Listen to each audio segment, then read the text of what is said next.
You're listening to AI Prism from Seoul Economic Daily. It's Friday, May 8th.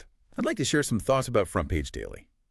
Today we're going on a deep dive into what happens when traditional institutions really struggle to deliver on their big promises.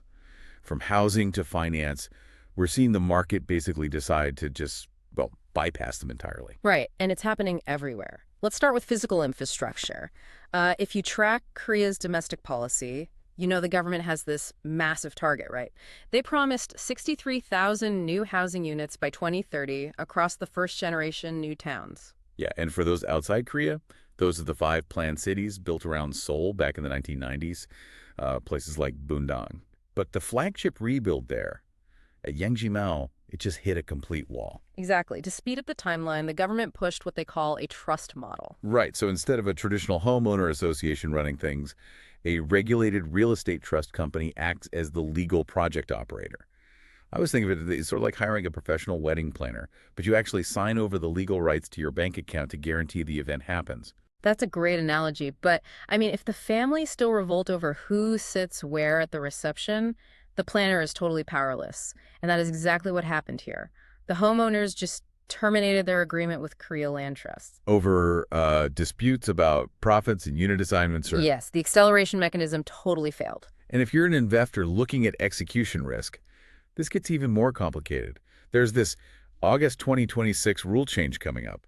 It means a single apartment complex will need majority consent before a project operator can even be designated.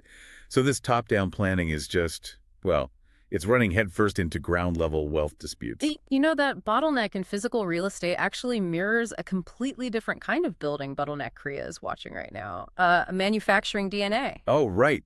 Transitioning from concrete to biology. Yeah, because just like traditional models for housing are struggling to scale, the biotech world is realizing traditional labs just cannot keep up. This brings us to Simplogen. The Japanese startup, right?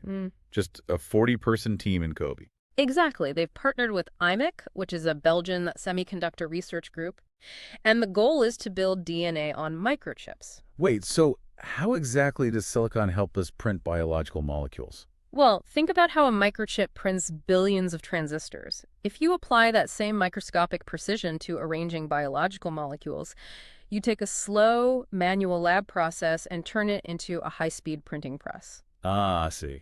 Yeah, Simplogen's CEO, Yamamoto Kazuhiko, points out that as AI accelerates how we design DNA, the actual physical fabrication, the printing, is the new bottleneck. So the cost curve of biological manufacturing starts looking like the cost curve of computer chips. Right. I mean, if you're a global executive, that completely changes the geopolitical map. It's no longer just about who has the smartest scientists. Right. It's about who owns the biological foundries.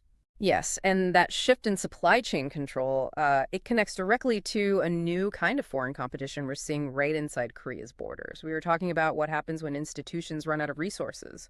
Well, 48 Korean local governments have just exhausted their 2026 EV subsidy budgets. Which totally leaves buyers stranded. But here is where it gets wild.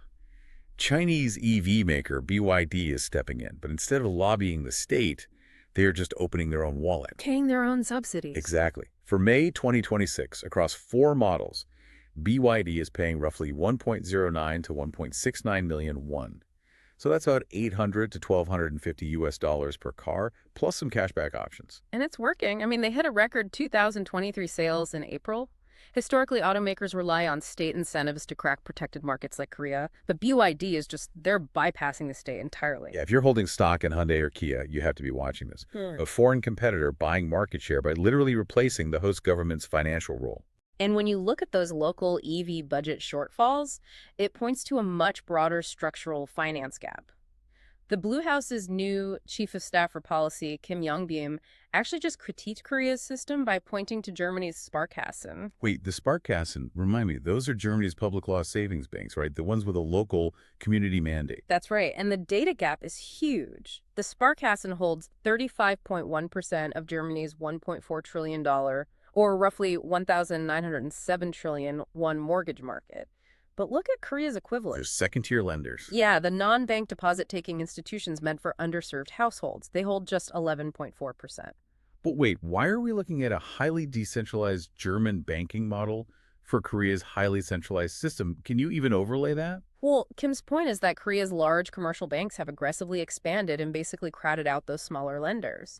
Invoking the Sparkassen model signals that the Blue House sees this over-centralization as a core problem holding back local growth. It really makes you wonder. I mean, if a Chinese automaker can bypass state subsidies with its own cash, and biotech is moving at the speed of software, while local housing projects are gridlocked, are traditional national governments losing their most powerful economic levers entirely?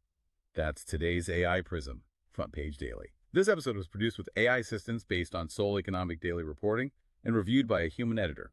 AI Prism is a One Eye for A award-winning series. We'll be back tomorrow. You've been listening to AI Prism from Seoul Economic Daily.